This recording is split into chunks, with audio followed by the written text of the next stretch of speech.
अगर आप भी मयूर फिल्म भोजपुरी के ऑडियो वीडियो देखना चाहते हैं तो प्लीज़ हमारे चैनल को सब्सक्राइब करें और बेल आइकन दबाना ना भूलें।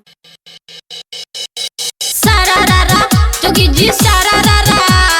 होली में चोली के खुलल बटाम फागुन में लागेला जब नाटे घाम बोला हाय रे हाँ बहरा से घरे आजा मोरे राजा आके होली अकेले ला असो मजा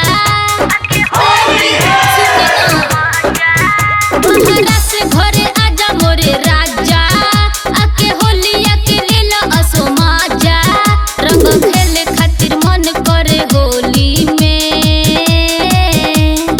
आवना आवाये बनम रंग डाल दन चोली में अरे आवाये बनम रंग डाल दन चोली में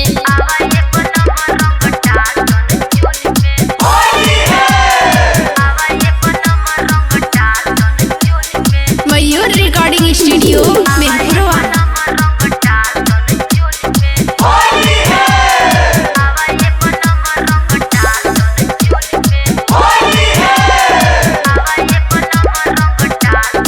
सिहरे बदन हमर मस बता चोलिया जब्बू जब्बू बहे राजा फगुनी बयरिया ए राजा तनी बात के बूझी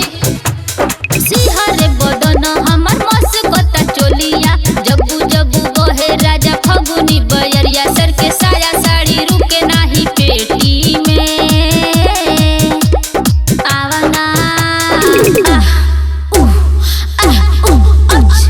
आवाये बनम रंग डाल दन चोली में है आवाये बनम रंग डाल दन चोली में